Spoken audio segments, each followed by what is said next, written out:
Welcome back, ladies and gentlemen. I'm Jason Avant. I'm here with my main man, Quintin Mikell. Q, say what's up to the people. What's going on, everybody? We're back at it. We're back at it. This is the Q&A podcast. We are excited. The reason we're excited, 5-0, baby. 5-0. Yes, sir. Beat the Arizona Cardinals team, which we haven't beat since 2001 out there. Quintin Mikell was at the game. We're going to get your thoughts of being in the stadium, how the Eagles fans took over Arizona. We're going to talk about that in a brief moment. But first, we have some house cleaning.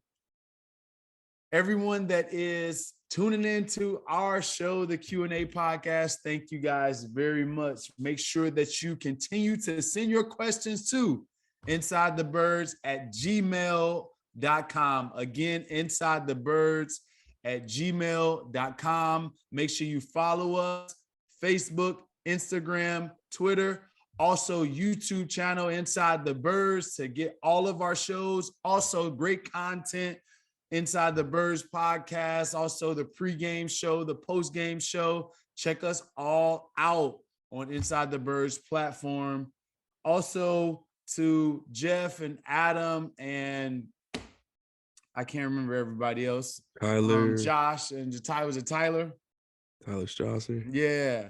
And everyone that's involved in Inside the Birds, thank you guys for giving us this opportunity, this platform. So thank you guys. And to the fans that are tuning in, thank you lots. Now, let's get right into this week's game.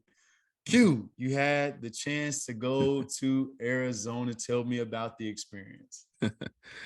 It was crazy. You know, I actually kind of feel a little cheated, man, because, you know, stepping into that stadium, it's my first road game I've ever been to, and it felt like a home game, man. It felt like we was in the link, the link, crazy fans yelling, going crazy. The opposing fans upset. That's what it felt like. I felt a little cheated, man. It felt like a home game, but I mean, it was just phenomenal. The entire weekend was great. Me and the family went down. You know, we went to the Grand Canyon, got to see some lots of Eagle fans at the Grand Canyon. Got to see them in the hotel. Got to see them everywhere. It was like a whole takeover. So it was a phenomenal experience. A lot of fun, and I don't think I've ever seen an opposing team fans take over a stadium like that, and that was just phenomenal, man. I loved it, every bit of it. That's awesome. The last 5 minutes of that game had to be pretty intense. We had that long 17-play drive to kind of, you know, milk the clock down. We got 3 points. We won at 7, had an opportunity, but then we gave Kyler Murray the ball back in position to win the game. How tense and how crazy was that final like 5 minutes? Did it turn into the noise level went up? I can tell from the screen. And the stadium, was it the same? I'm sure it was. Oh, absolutely. It was rocking, man. It was, you know, the back and forth. The second half was kind of crazy because, you know, it was kind of an up and down first half. And the second half, it was like, oh, it started to get a little quiet, and it was like, uh-oh. You know, and then we had the long drive down, punched it in, got the 3 points, got the 3-point lead, and then here comes Kyler. And so it started to get a little hairy there, but it was phenomenal, man. And that, honestly, no one really understood what happened, and we couldn't really get it until you know, we saw what was going on. And we'll talk about that a little bit later. But with the draw by Kyler on that last drive, it was like it got really quiet, and then all of a sudden everybody realized it was 4th down, and we were like, oh, what an idiot, he's an idiot, didn't get the first down. So let's go, we got a shot. So at that point you're feeling like, okay, worst case scenario, you know, we go to overtime, which wouldn't have been a bad thing. You get to extend the game a little bit more, but it was crazy, man. It was fun. Well, because we're not going to get a chance to talk about that play too much, and we'll start with that play, and then we'll get into the Eagles offense. I want the fans to understand exactly like how blessed we are to have a quarterback with an amazing head on his shoulders that is aware situationally. He may make mistakes in the game, but those are in-game mistakes. They're not mistakes that are just a lack of mind. They're not just, you know, ineptitude from the quarterback position. Now, the whole thing, it wasn't just on Kyler Murray. Yeah. It was on the offensive coordinator and the head coach as well, right? Kyler Murray has been trained to get down and slide. He has to know the situation, so he lost his mind in that situation. Go face forward in order to get all of that out, right? So this helps our team, but it's a good lesson learned. All right, you realize that you're short the first down. They're telling him from up top to spike the ball. He just didn't spike the ball. It's coming through his headset. So they didn't recognize that the ball was short too. Now that's organizational right there. That's coaching. So it's not just one player. It doesn't take one player. You know, it's a bunch of people that make those decisions. So somebody didn't recognize what happened and told him to spike the ball, thinking they had the first down when he didn't have the first down. And so that was just a great football like lesson to learn for the entire NFL. That play will circulate throughout the NFL, all 31 other teams this week. And offensively, the coaches will be aware and the players are going to be taught those situations, because you go over those last 2 minutes all the time in situational football if these things occur and happen. So it's going to be a teaching tape for everybody. And it sucks to be the person on the teaching tape. I've been on it before, but it sucks to be the person that's teaching the lesson. Yeah. You don't want to be that guy. You remember that. Oh yeah, it's not fun. It's not fun. I've been on the other side of it too. And usually when it's a defensive player, it's much worse, because you getting mossed, or you getting you're giving up a touchdown and they lose the game. That one, offense, they padded a little bit on the offense. Defense, you out there by yourself. So that's fun. Look at you. Look at you. All right. Overall takeaways of the game. Eagles win 2017 on the road. Hadn't won there since 2001. Very good defense, very underrated defense. They were able to get a bunch of pressure. They blitz over 40% of the time. Vance Joseph called an amazing game to keep Jalen Hurts off rhythm, and also the offense just out of rhythm pretty much the entire day, with the exception of a drive or two. They were able to stop them pretty consistently throughout the day in comparison to what we've seen our offense do, matriculate the ball down the field at will at certain times of the game.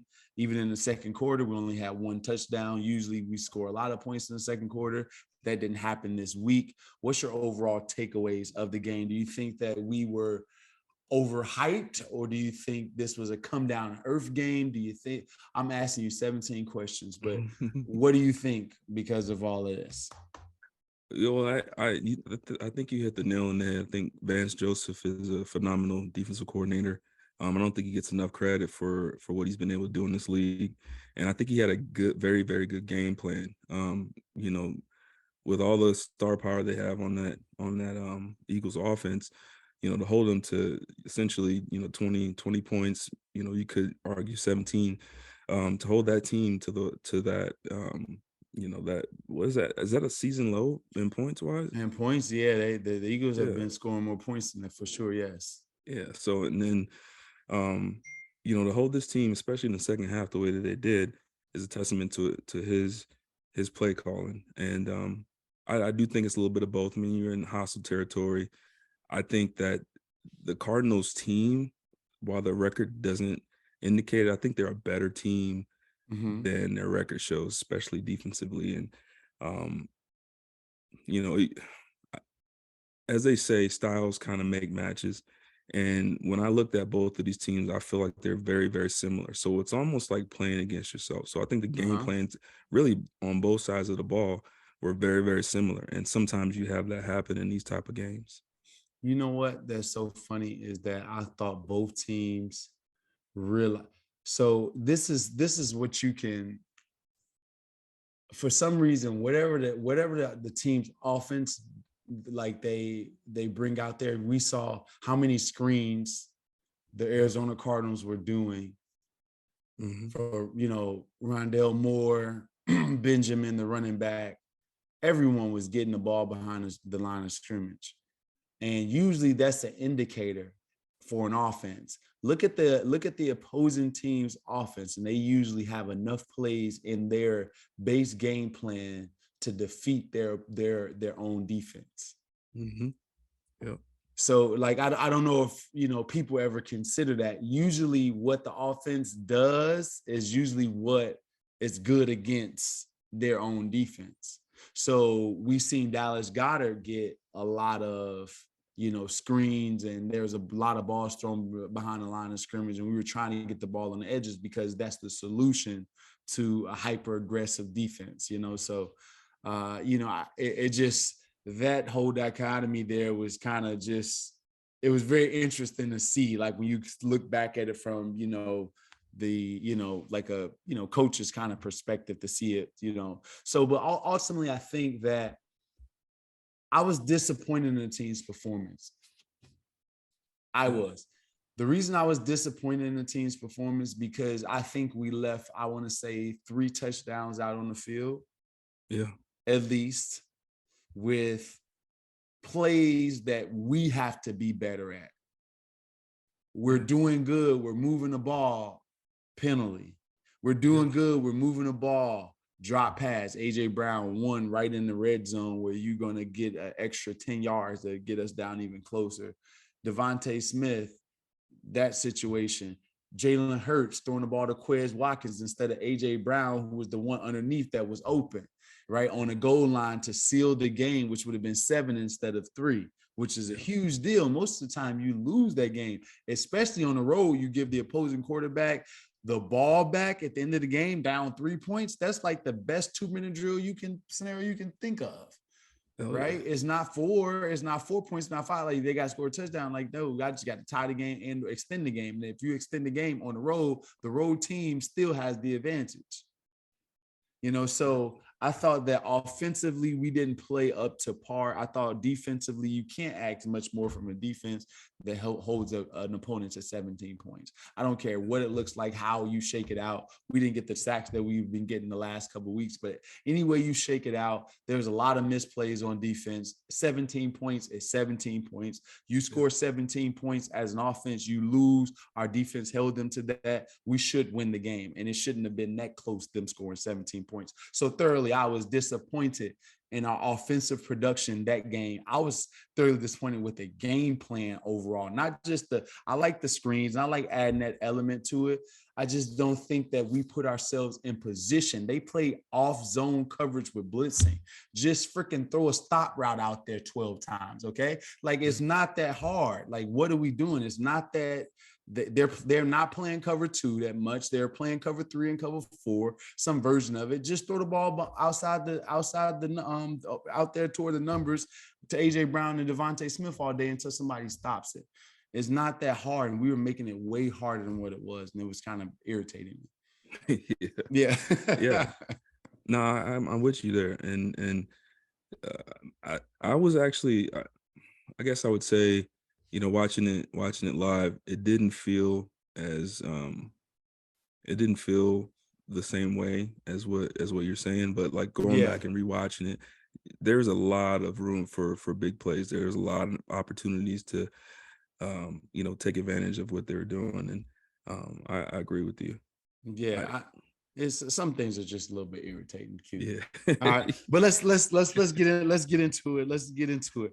All right, so the Eagles offense versus the Arizona defense, and we talked about this a little bit. Screen game was major part of the offense. They hit some early, not as much late. Nick Sirianni suggested Monday that the emphasis was on screens. That was the plan for hot routes, heavy blitzing from Arizona D was, did that make sense? Like, that was his plan of hot routes, was getting the screens out there. Does that make sense to you, or is that saying that we're not great at running hot routes and or getting the ball out of our hands, so I have to take the reins back and make it screens? Because I kind of gave you my perspective, but what do you think about it? That's a tough one. I think when you come into a game with your mindset of, screening them to death, you can get caught in that you get caught in that mindset where you don't necessarily think you're going to pick up the blitzes, or you're not going to pick up the schemes, and you get kind of, caught in this mindset of, all right, let's just keep screening them. Let's keep screening them. Sometimes I would say they take a step back in terms of trusting Hurts. I think they took a step back in terms of, allowing him to run the game. When you're calling and trying to pinpoint when you're going to run a screen based on when they're going to blitz, I think you're saying, okay, we are a little bit nervous. We don't want him to make mistakes. Let's take it out of his hands. And I think play calling wise, it was a step backwards for Jalen. Yeah. I don't know how you feel about that, but for me personally, no. No, go ahead. Yeah. So, and maybe they're worried about JJ Watt. Maybe they're worried about him, being able to swat, get his hands up and knock balls and tip balls and get some turnovers that way. It could be possibly that they just didn't want that opportunity for a game-changing turnover, and they took the ball out of his hands. But, we're seeing this growth of Jalen Hurts, and we're seeing that, and then it's like, okay, now they're trying to plateau it a little bit by taking it off of him, and I don't think that's the right way. I don't think that's the right way answer. of doing it. Yeah, I agree with you. I agree with you with that perspective. That perspective of saying, Jalen Hurts, we don't trust you with this. We're just going to give you this quick screen. And that may be the play. That may be the play. And I'm not saying that that's wrong. What I am saying is that you got to give the quarterback the options within the route to be able to get the ball out of his hands, whether there's a built-in hot, right, and a blitz option, a zero option, and or rapport enough with his guys. I didn't need for Donovan to tell me, yo, Jay, it's a blitz. I didn't. If I saw two people or a person leave right in front of me, I would look for my first three steps. I'm looking. I'll still beat my guy down the field. I'm going to cut it off short because I'm looking. But he may throw it to me.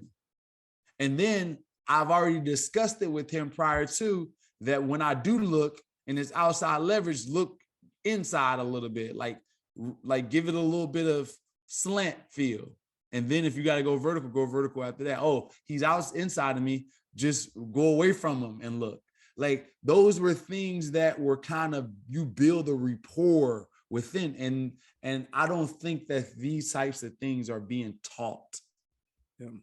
And or even if it's not being taught, this has to be the conversation between the quarterback and the tight end, the quarterback and the slot receiver. This is where all of these come into effect. All of this comes into effect. You got to know these things. Like this has to be a conversation. Hey man, like this play doesn't have an answer if they blitz us. This is what we used to do on Wednesday through Saturday, is come up with scenarios, not the coaches, me and Donovan. Hey Don, this play, if we get an overload, if we get one more, we're in a scat position, we're in a scat protection. If we get a 6-man, this is what I'm doing. So you're not caught off guard. Yeah. And you just kind of made me think of this, right? Who the Panthers, was it the Panthers and the Cardinals, right? The game before the game. So I remember before, watching. Yeah. Okay. So I think too, the point that you're making is perfect on point. Because I remember watching this game live, the Panthers and the Cardinals game, and I remember watching Baker Mayfield get ball tipped after ball tipped, and it seemed like every time there was a blitz, he was trying to throw hot. And it was like always a quick out or a smoke route. And adding to that, I agree. Maybe they need to work on that that rapport a little bit better, like what you're saying. And I'm just trying to go back to my original thought too on that too, is that maybe that's what they saw in the previous game. Hey, they're sitting there on all these hot routes. They're getting their hands up. They're tipping the balls at the line. Maybe that's what they were worried about. Yeah. But again, like you said, that's something that if this team is gonna go to where they want to go, you have to work through those type of things, because what can also happen is that the defense will start to dictate to the offense they'll say, okay, if we want them, let's say it's 3rd and 10, 3rd and 15, and we show blitz, they're gonna throw hot every time. Now all we gotta do is make a tackle and we're off the field. So you can't throw hots every single play. It's just like you that. You can't, and that's my point to question for the Shell H. Jalen Hurts has not thrown hot against the blitz very often. Can we continue to have success against blitzes without throwing hot? And Q said it exactly the way that it has to be done. Throwing hot is not a situation where you put on film that you're a throw hot team, because the defense will dictate when they put you in a hot situation. We know that it's 3rd and 14, and if we show blitz, they're going to try to hit a quick slant, and we're going to tackle it before you get to the 14 yards. And that's what happens. So it's a situational thing. You have a good play on, and you know you can make it. You don't necessarily have to be like hot. Hey, everybody, hot route. What was the movie? Hot route. It's not that. It's you and a player understanding what needs to be done in that situation. And sometimes, even if it's an audible, even audibles, remember, if you check, the defense can check too. Mm-hmm. Right? So it's all about, and when we talk about coverage, sometime in cover 3, you carry. Sometime in cover 3, you run the normal defense. Sometime in cover 3, you do something else, right? You play inverted 3, right? You throw all of these things on the board, knowing that it's a different look, and it may throw them off and throw off their time and mess up their rules. And the same way with throwing hot. You don't want anybody to catch your curve, right? You don't want anybody to catch your fastball to time it up, because they're going to knock it out of the park. Yep. And it's the same way in football. You don't want them to catch it up. So throwing hot is definitely necessary in the right moment with the right players that understand what's going on. But it's not something that we need to throw hot all the time, because if it's throwing the same pitch every time. Yeah. So I agree with you with that point for sure. That's a good point. All right. So first time the Eagles didn't run the ball dominantly, I'll say that 139 yards is not like terrible, but Miles Sanders only accounted for 58 of those yards. Jalen Hurts was the leading rusher with 61 yards and 2 touchdowns. Running backs didn't get as many carries as the quarterback did. Like, that's not a dominant performance like we are normally used to. What do you think was the reason for that? Now, I do know that Driscoll struggled just a little bit. And up front, we didn't dominate them as much as we normally do. And they got some good players. But what do you think the reasoning for that was?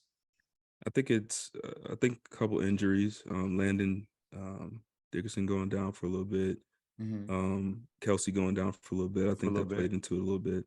Mm-hmm. I also think 2 things I will add to that.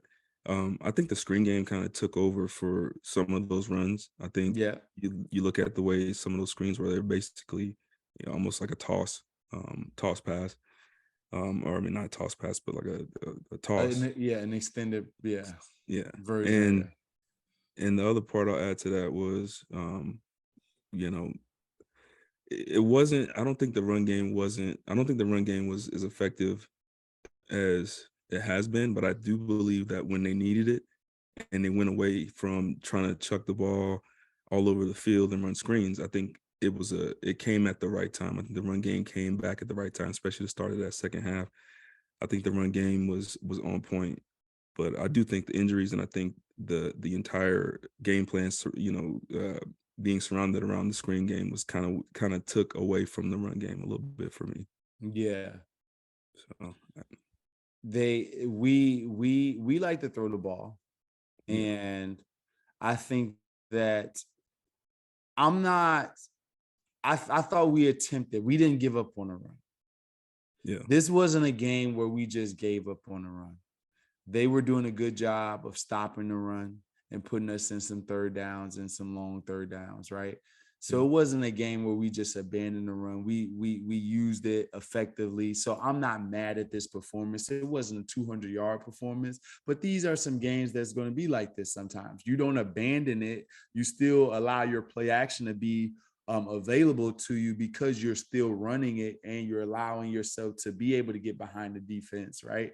Because you're still running it. So I count this as this was a hard-nosed football game. Yes, we had some offensive linemen out. Yes, they had really good run defenders and some slippery guys that we couldn't always time up front, and the defense that moved and blitzed an entire game. So when you add that element to it, it's just hard to play assignment football when a team is giving you that much pressure.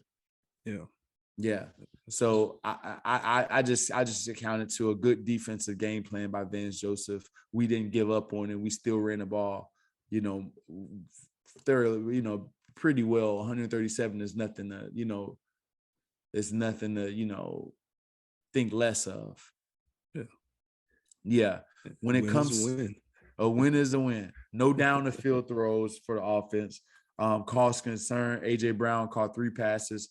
He has 7 targets. First drive, none of the rest of the way. All of his, catches. What do you think of that? That part of it kind of baffles me, especially the way AJ was playing early in the game. Who was the corner on that? Murray? I think Murray. Yeah, Murphy. Yeah. He had a pretty good game, but I think that AJ's a better player. I would have liked to see just to slow that pressure down a little bit. I would like to see just take a couple shots down the field. So I wouldn't say it's a cause for concern just yet. Obviously, with Dallas coming in next week, that's going to be, we're going to take a look at that in the future. But I'm guessing that it was a game plan type of deal, and maybe they didn't want to show too much. But it's 17-17. Offense, especially the second half, was struggling a little bit in terms of getting the ball out and getting the ball down the field. So I would say I'm a little concerned in that aspect of this is the game that you definitely wanted to win. We hadn't won down there in years, and it seemed like we completely went away from it. And AJ is supposed to be your guy. Yeah. I trust him 100% on the 50-50 ball down the field against, Murphy. So I'm a little bit concerned on that. Yeah. I agree with you. I just thought that it was the game plan. Like I said, I thought the Cardinals had a good game plan for us, because you got to think about it like from a coach's perspective. When you got a team that blitzes a lot and play 2 safeties and they're doing it out of cover 4 a bunch, you don't have that initial opportunity just to get rid of the ball and just throw a fade down the field because of the safety. And then you got 2 fast safeties when Jalen Thompson and Budda Baker that can cover a ton of ground, that both got interceptions this year, and both of them cover a lot of ground. So you just don't want to throw the ball in the air haphazardly and have one of those guys be able to catch up with it.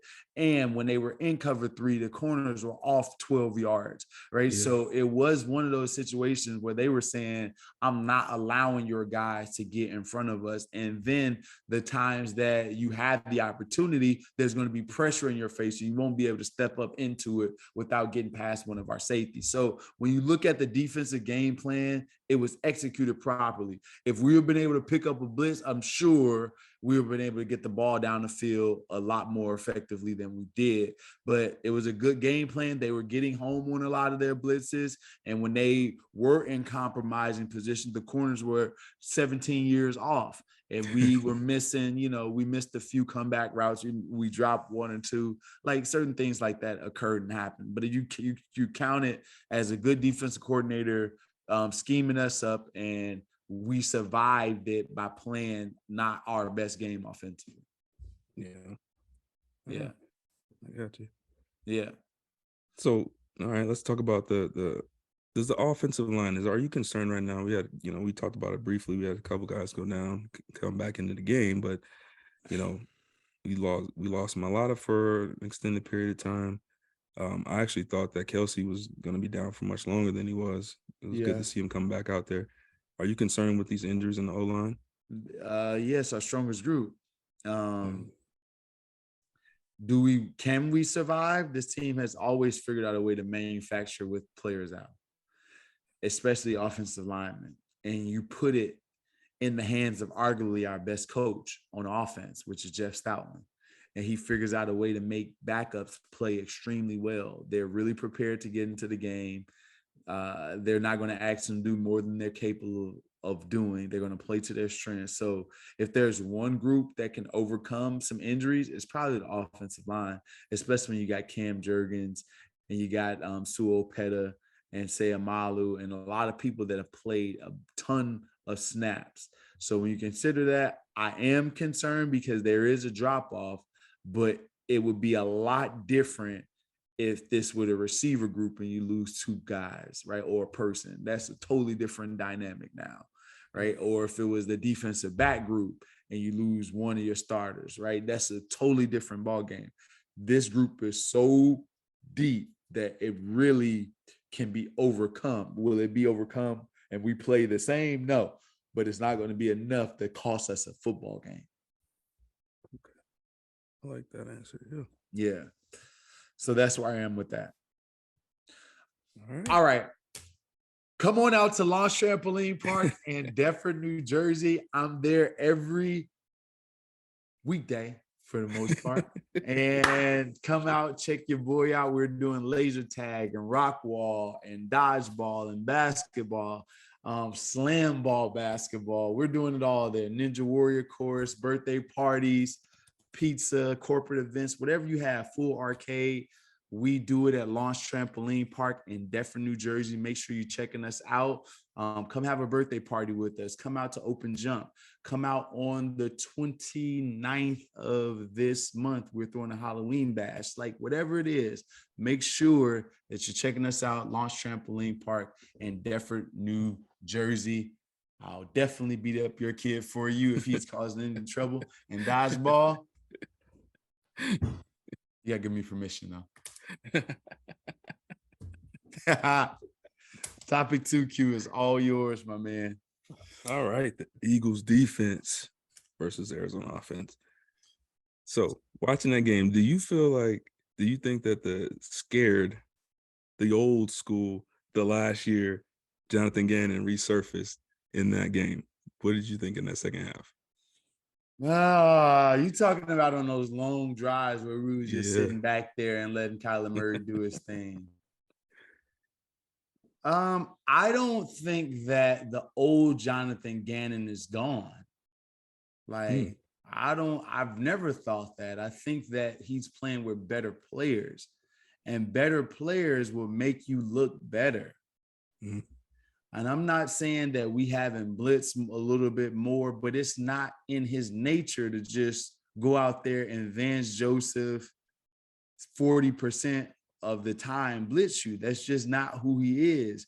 Can he be convinced to blitz in key situations and be strategic with his blitzes? Yes. But is he a gunslinger? No, this is not Brett Favre. This is not Brett Favre. Like, we're not like going out there. We could throw 6 touchdowns. We could throw 6 interceptions, right? He don't have that mentality. He got preserved. This is Brad Johnson, the defense. Like, I know I'm just messing. Let me stop. But I'm just saying, and I that was sarcasm.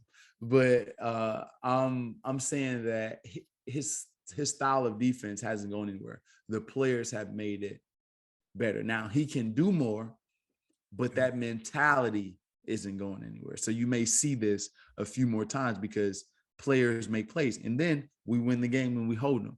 So now what you going to tell them, man? That's real. So give me your perspective on it from being a defensive player. Yeah.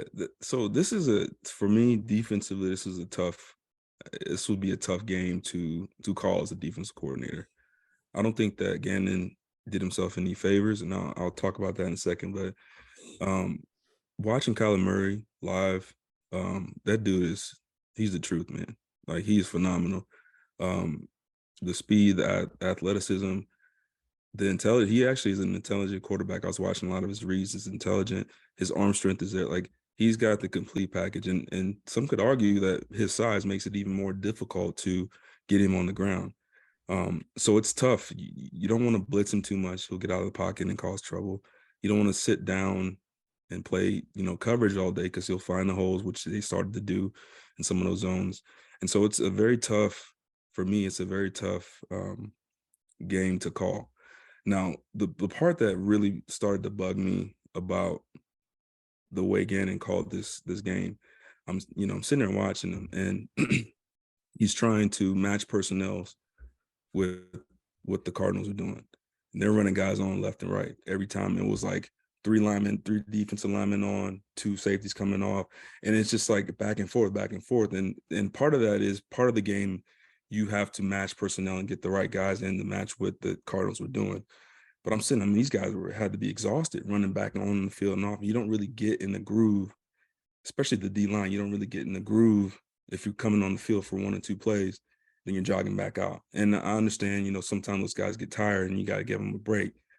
But on some of those long drives, it was like unnecessarily too much, too many packages. I feel like there's too many packages. Like sometimes you have to just line up with your nickel coverage. That's your base defense. Your base defense, and call a play and let it ride. You can't match everything. You can't try to go wit for wit sometimes, especially when you're on the road in Arizona where it's hot against a team that's just running like, NASCAR out there. Your guys are going to get tired too. And that's when the mental mistakes started to happen. That whole second half, that's when the mental mistakes started happening is guys get tired. They're running on and off the field. You're trying to get the calls in. The calls are coming in late. They're already lined up, getting ready to snap the ball. Defense is getting the call. So I think me as a player, I would have hated to be in a game like that where it's your back's against the wall and we're just constantly switching guys in and out. And the offense is dictating everything. Exactly. Right. And to me, that's the problem. That was the problem I had in that game. I thought it was a tough game to call, but I don't think he did himself any favors by trying to match personnel constantly. Yeah.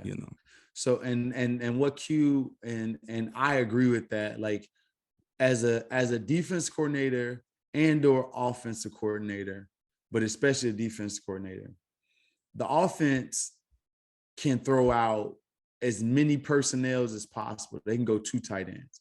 They can go 3 tight ends. They can go 3 running backs. They can go 2 running backs. They go fullback and running back and a couple receivers. They can go 4 receivers. Like if you're literally trying to match all of those, it's going to be hard. You have to say, okay, if they go 4 receivers, I'm changing. Okay, if they go 3 tight ends, I'm changing. But if they go 12, they go 21, they go, zebra, where it's 3 receivers and 1 tight end and 1 running back, I'm standing nickel defense on all of these. That's four personnels. If they do one of these 4, I'm standing this one. Mm-hmm. If they go beyond this, I'm going to this one. And that's it. Yeah. You know what I mean? That's it. Like, and I'll iron out the mismatch. And the mismatch in that situation won't be in the past. The mismatch in that situation may be on a run. Yeah.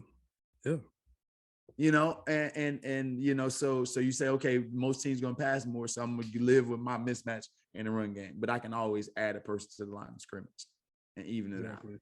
Exactly.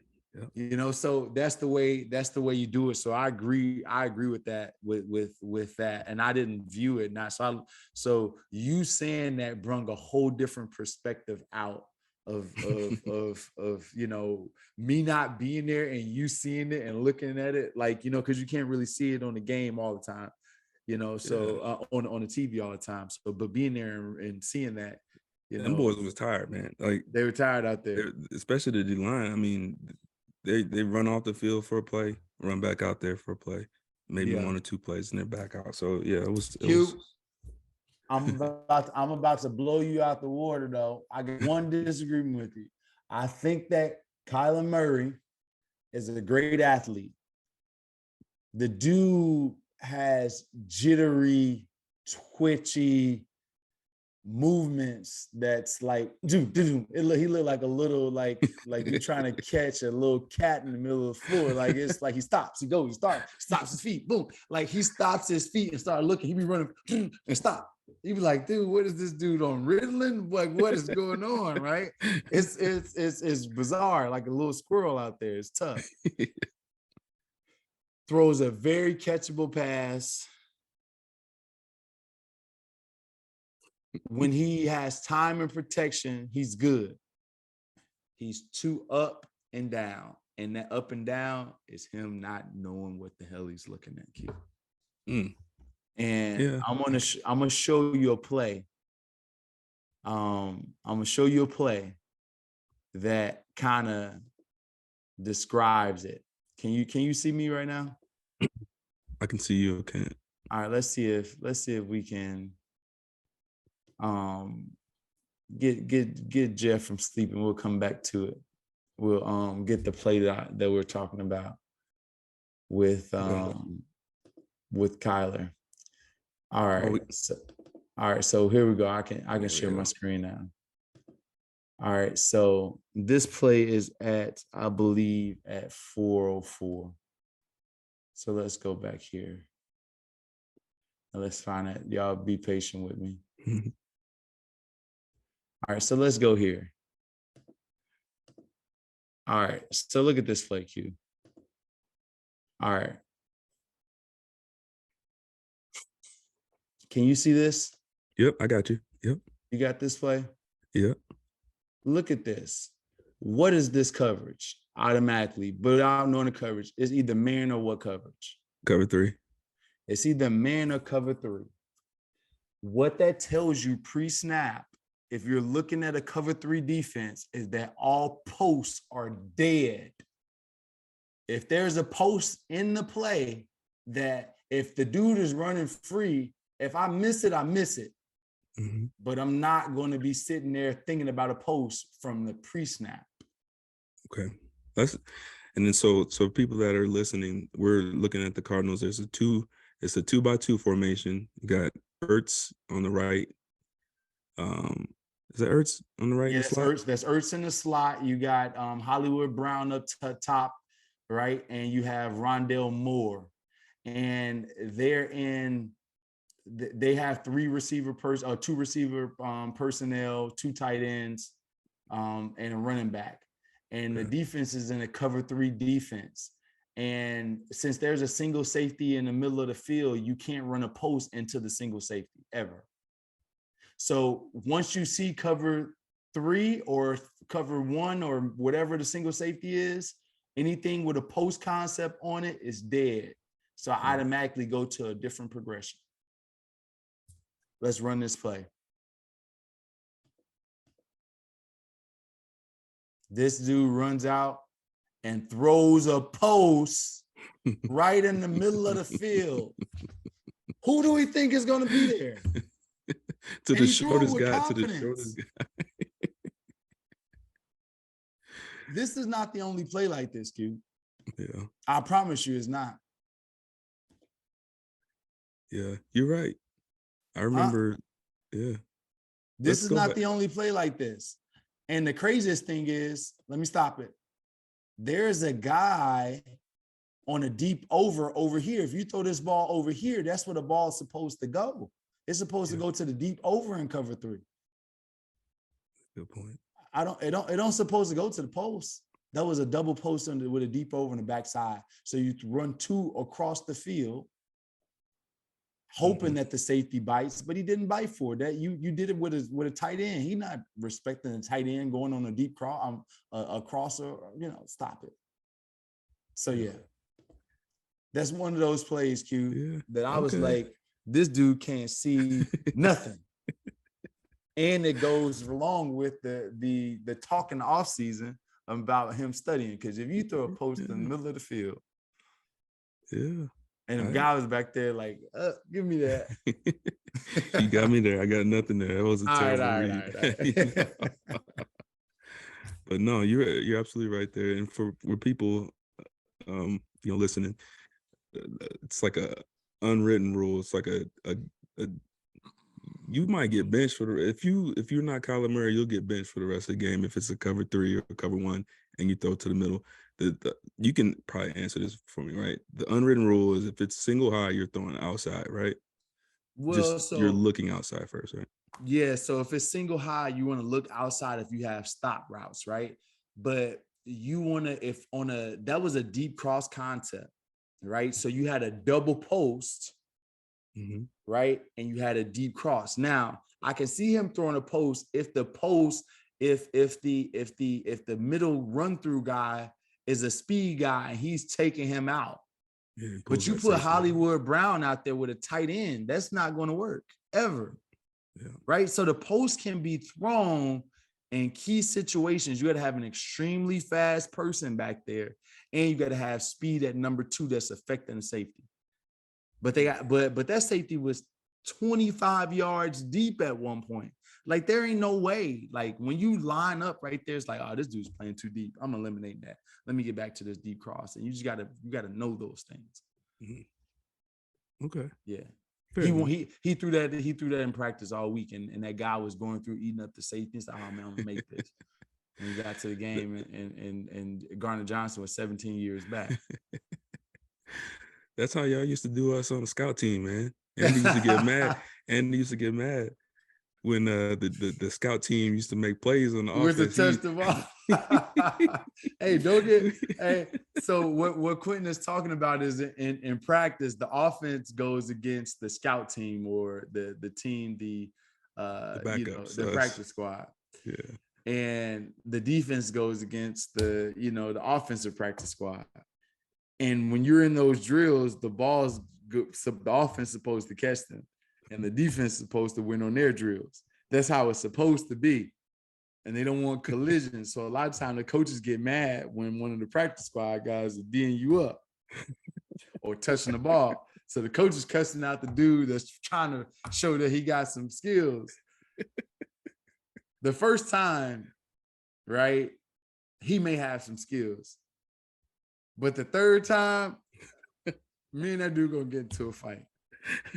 Dude, we done walked through this play 17 times with you on the other side of the walkthrough. You know the script.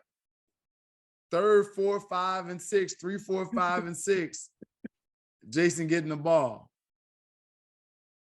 I'm walking through with Jason.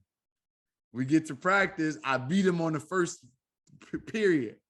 We run the same period 5 periods later. This dude breaking up balls. Now we gonna fight. Because, dude, I've been killing you on this route for the last 2 days. And on Friday, after the 17th one, you want to go and jump it? Stop, man.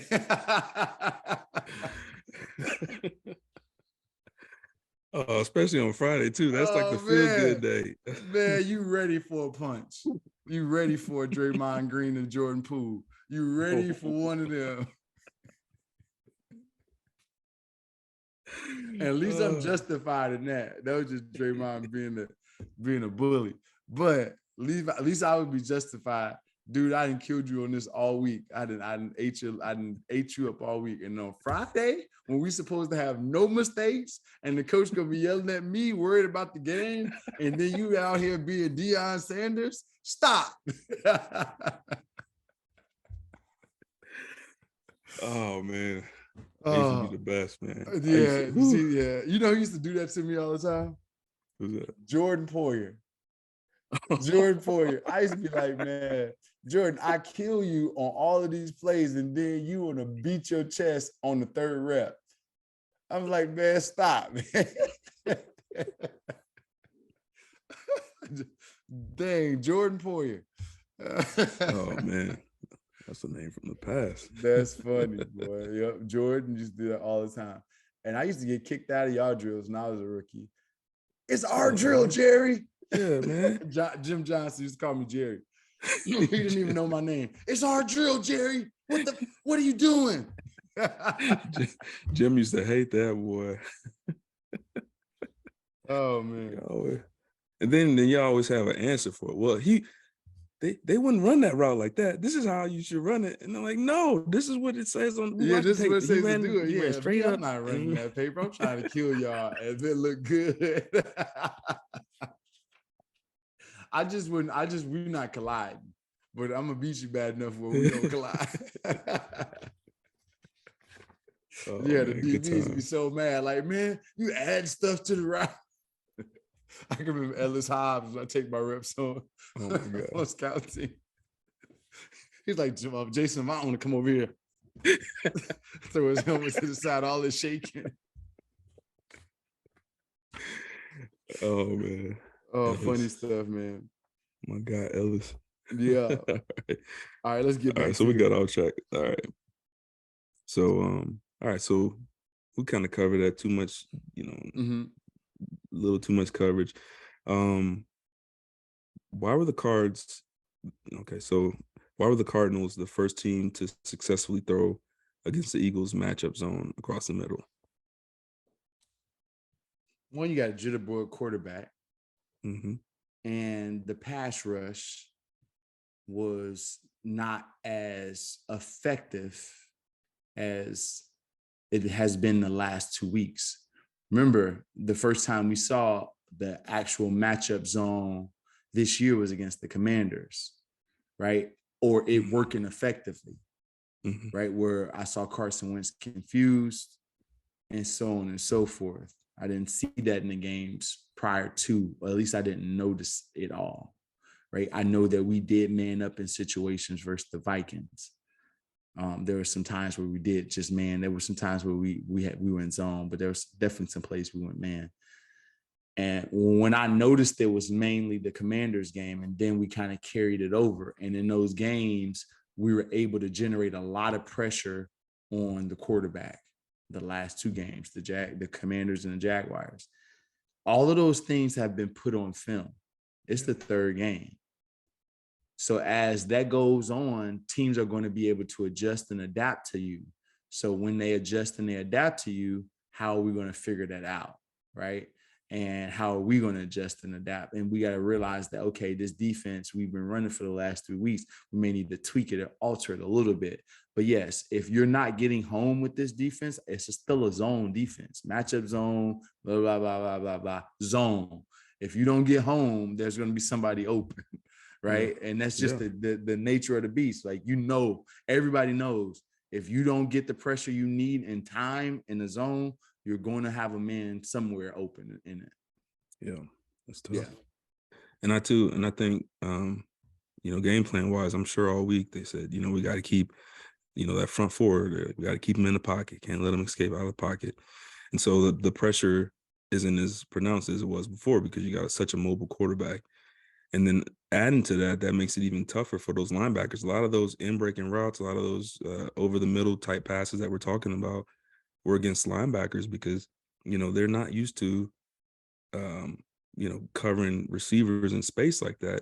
Now, add to that a quarterback that can just go the distance at any point. So their eyes are locked on the quarter on Kyler. So, it's kind of a catch-22 when you have a quarterback like that. They try to keep in the pocket and also try to put his own behind it. And then you got guys that are locked in. So everyone's worried about Kyler and you're missing these guys, popping in the areas behind you. So and you're right about that. Like, because Kazir White he wasn't a spy, but he was his man in those matchups. Yeah. Right. Kazir White was his man in those matchups. And he's usually back filling out a crosser or filling out a hook behind him.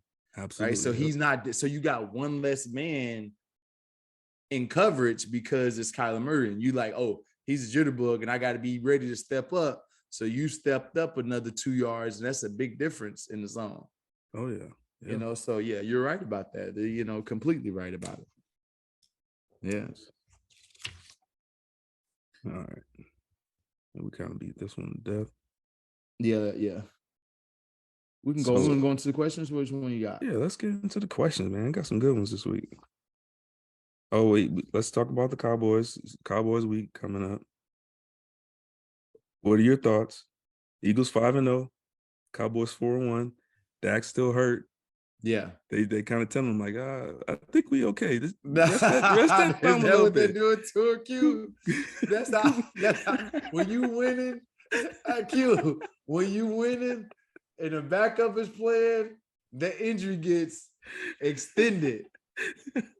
They go in there and tell you like, oh man, take your time, man. It's good, man. Take your time. We don't want you to rush it. We don't want you to get injured. We paid you a lot of money. Yeah. You know, you losing, man. Hurry, man. What's going on, man? Oh, he's soft, man. We don't know if he cut out for the NFL. That ain't that how it be? Oh yeah. Oh my God. Oh, them backups start playing good. They winning. We don't want you at 100%. We want you at 110, 120%. All right, that's where we want you when you come back. Facts. Before I answer that question, I need some water. But before we get into that question, we want to shout out to the Patreon subscribers. I think we had something, but the Patreon, make sure that you're subscribing to, the Patreon subscription with Inside the Birds, bonus exclusive podcast with content by Adam Kaplan and Jeff Mosher. There's also prizes and giveaways. We may be included in some of those prizes and giveaways, not us as persons, but some content, whatever it may be. So make sure that you're becoming one of the Patreon subscribers, patreon.com/InsideTheBirds. All right. Cowboys week. Eagles 5-0. Cowboys 4-1. Let's talk about this matchup, man. What are you thinking? We got to stop the defensive line. They've been wreaking havoc. Micah Parsons is a problem, one of those problems in our division that we haven't seen since Strahan. Ooh. Yeah. We haven't seen a problem like that. Or no. Let me DeMarcus Ware. Oh, yeah. Marcus Ware. Because DeMarcus Ware was a problem. But yeah, that's not all the time when you get problems like that. Like, that's a big problem. And I remember having DeMarcus Ware and how much attention we had to give him. I would chip him half the game. Brent would chip him half the game. The running backs were on him. Like, our whole game plan had to be surrounded around who's going to help out a dude that we're paying a lot of money to in order to stop him because, it was just tough. And we had to go and get Jason Peters just to have a fighting chance. Yeah. Because he was a problem for us, like a problem for us. And even then, we still needed help. Yeah. At times, so when you have a guy like Micah Parsons, I don't care who you have at left tackle. I don't care who you have at right tackle with Lane. The guys we're going to have to come up with a game plan in order to stop that. Him and Lawrence are DeMarcus Lawrence. Yeah. It's their problems, their nightmares up front. So that's the strength of their defense and strength of their team in general. And they got a safety. Malik Hooker's playing at a high level. Trayvon Diggs is a ball guy. So you got two ball guys in the back end. And it's very rare for a defense to have two really, really good ball guys.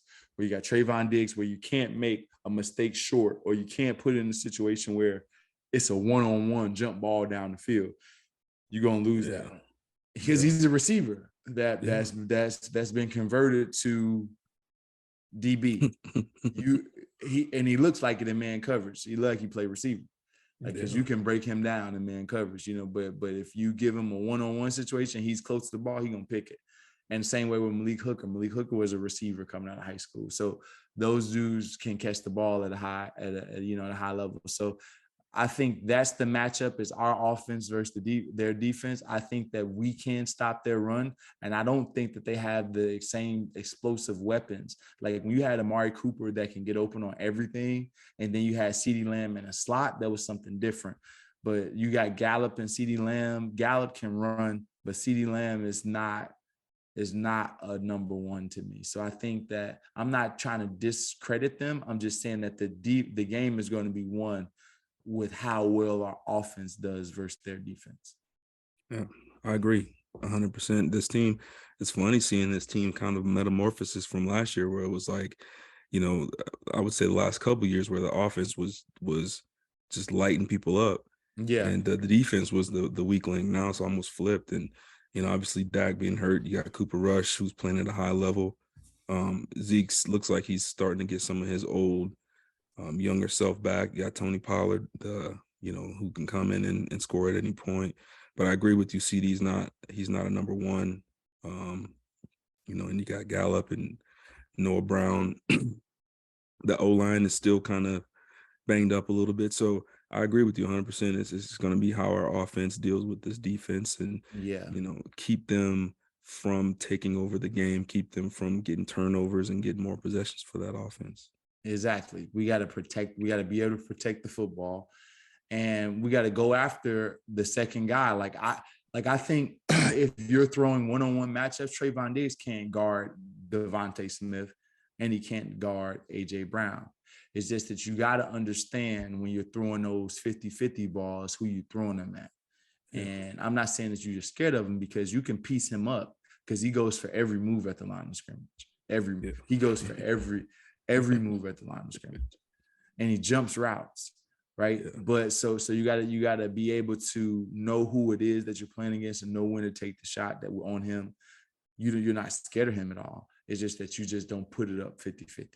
That's what you just don't do that.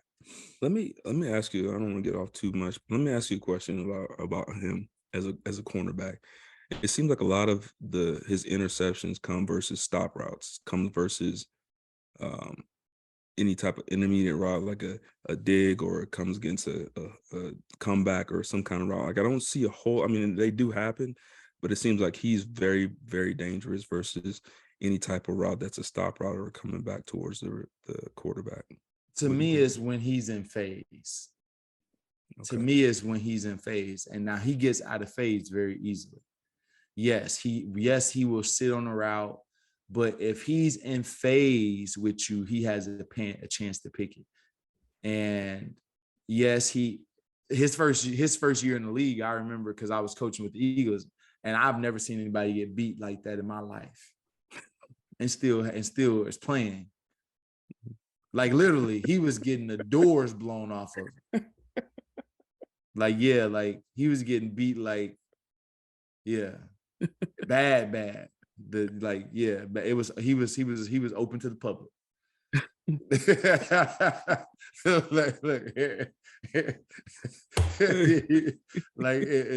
what it was. And they stuck with him because he had the ability, if he was in phase, that he was going to get his hand on the football.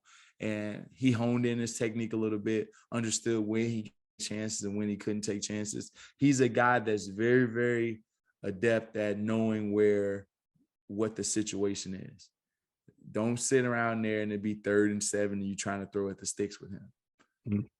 You know what I mean? So he's that player, Q, like a situational football player. And he knows when to take those risks now. He was taking those risks for everything up front and getting beat. And then he started to realize, I can't do it all the time. And he's had some success picking the ball against the Eagles. He's had some success. And yes, he does pick balls off down the field too. Like if they're posts and they're goals, he does pick those off if he's in phase. If he's just running with the guy and you don't throw the ball out there far enough, it's a good chance you take it. Gotcha. Right. Yeah. I like that analysis. Yeah. All right, Q. Here we go. Question time. Yep. All right. So this is from William M. In the past, I killed Chip for doing everything out of shotgun formation.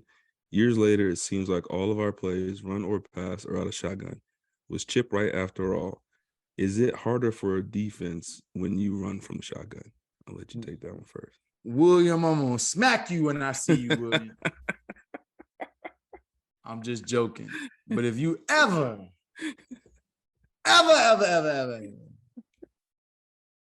you give Chip Kelly any type of credit,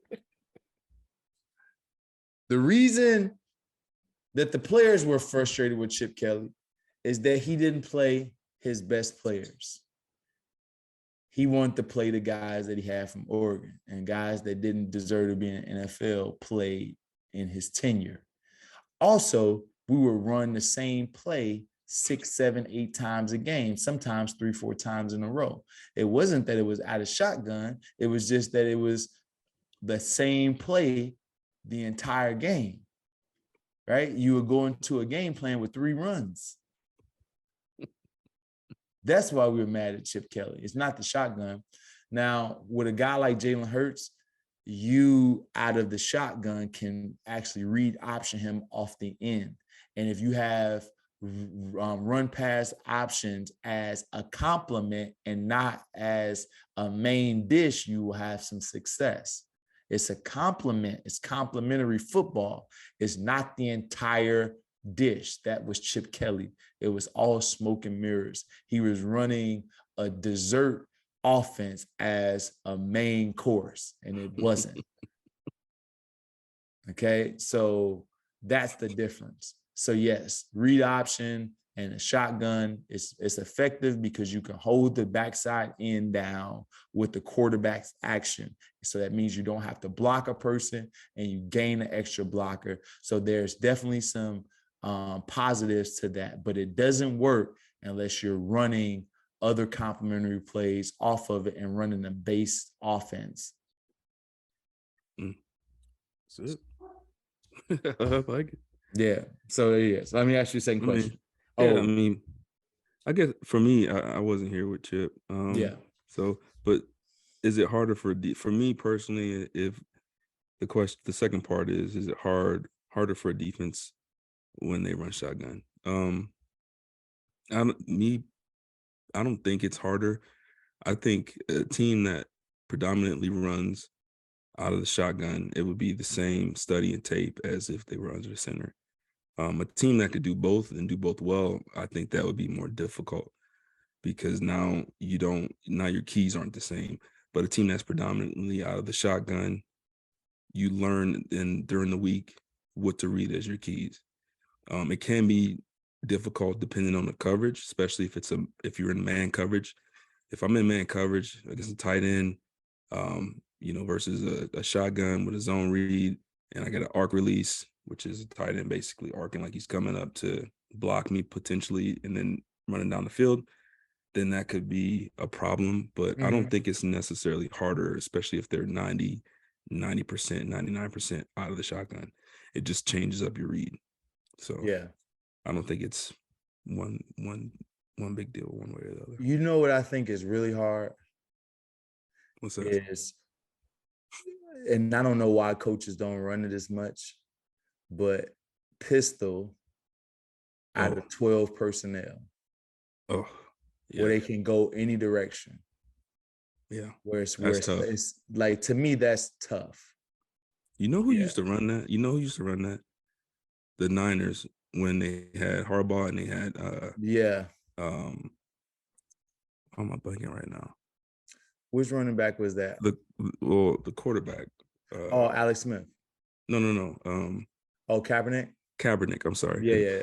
When they had Kaepernick, and they was running people over with that offense. Yeah. And he could throw and he could run. That right there was a tough offense to stop. So I agree with you right there. That pistol out of 12. Yep. Yeah. I got a note that our offense did go 13 personnel for an entire drive, and we moved the ball pretty good in 13 personnel. Just let you know that people were saying AJ Brown wasn't on the field. It happened in this game, but we threw the ball right down the field in 13 personnel. I don't know if you peeped it, but we did do it. And I think they did that because they saw a key that when they was in 13, it was less blitz and it was more coverage, and it dictated their look. So they had a lot of success in 13 personnel throwing it, which was weird. Yeah. We'll see that this week. Yeah, we'll see that this week, probably. What else? Quintin, do you feel like you would be a better safety these days, or were you better fit for your time playing? I mean, I'm like a generational talent, man. I could have played. Tell him. Talk it, dude. I could have played back when Dick Buckets was out there. No, I do think I would have definitely been fined a lot more in today's game than in the past. You can't really hit anybody these days. Yeah. But I think I think I could have played in today's game. It's a lot more passing. I played in the Mountain West. Back then it was a WAC conference. All we had was passing offenses. So I think I'd be okay in today's game. I do think I'd probably get fined a little bit more. Just don't have me out there trying to guard AJ Brown and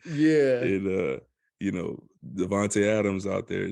I'm gonna call timeout every time. If I get matched up with one of them guys, I'm gonna say, I'm gonna look at the defense coordinator and be like, hey man, this ain't right. I'm calling timeout. I ain't supposed to be on here. Give me a tight end. Q, I think you could have played in both times. I think you'd have been more valuable in this time.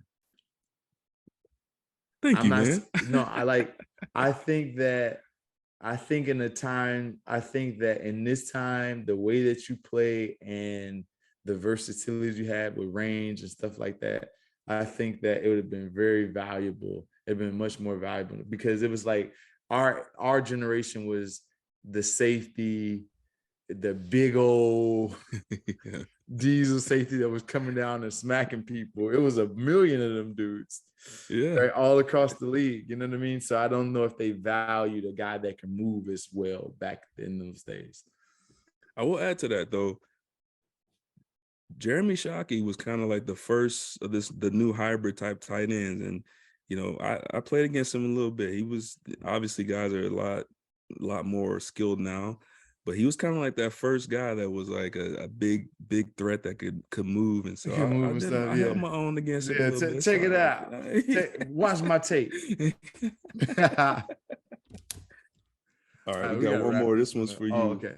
From Jesse H. He said, Jason, why'd you pick the number 81 when you picked your number, and was there any pressure your first year wearing that number?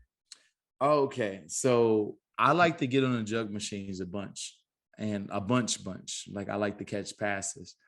And when I first got here, the facility was barely open. It was just the rookies. And I went to the equipment room and I said, hey, listen, I need somebody to shoot a jug machine for me. And they're like, who's this rookie? Blah, blah, blah, asking us to shoot jug machines. I'm not going to tell you who it was. Right. So they didn't do it. So I went upstairs and I'm like, yo, Coach Reed, I need to get better. And I got to, it's a new football. Like I need to catch the ball off the jugs. And I can't get trainers to shoot jugs to me. So Coach Reed makes it a point that trainers had to go out to the bubble and shoot jug machines to me. And they were pissed off, like mumbling the entire time. This little mother think this is Michigan. And I'm in there. I'm like, dude, why y'all mad like this? Why y'all giving me this energy? You can't tell me that Michigan's a better program than the Eagles, right? So that comment, along with them, not wanting to shoot the jugs machine to me at that time, got me to number 81. Was it because I didn't really have a number yet? Like I didn't really have a number yet when I first got there, but those first 2 or 3 days, they were like, just get that little bastard to 81. So you must have reminded them of a certain high maintenance. I guess I was there, and then I'm like, dude, get me out of this number. And Hatfield was it Hatfield then? Yeah, it was Hatfield. He was like, no, erase his memory as fast as possible. And that's how I got 81. And once I liked it. It was it. That's awesome. That's but I did not want it. I didn't say, yo, give me number 81. Like, no, I didn't want anything. I'm like, dude, why did y'all give me 81? It was spite and some other things. That is outstanding. So that's going to conclude the Q&A podcast. I'm one of your hosts, Jason Avant. Make sure that you guys check us out. YouTube, Facebook, Instagram, Twitter, Inside the Birds, the Q&A podcast. Also send your questions to insidethebirds@gmail.com. Q, you have the last words. As always, man, it's a pleasure, man. And I got nothing else, man. Let's get a win next week and come back and celebrate it. Let's be 6-0, baby. Let's go. Let's go. Peace.